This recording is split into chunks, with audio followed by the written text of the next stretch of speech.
మీ బెజవాడోళ్ళు గుండె దమ్మున్నోళ్ళు. ఓ కుటుంబం వరదల్లో చిక్కుకుపోతా ఉంటే వాళ్ళ ప్రాణం అడ్డేసి మరీ కాపాడగలరు. రౌడీయిజం అంటే విజయవాడే అని చెప్పేవారు ఈ రోజు వరకు.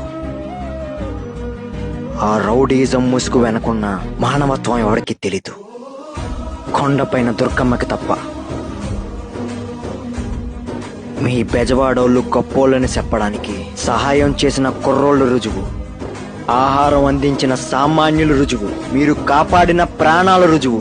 ఇంకా మీ బెజవాడికి మేము చేసే సహాయం ఏదైనా ఉంది అంటే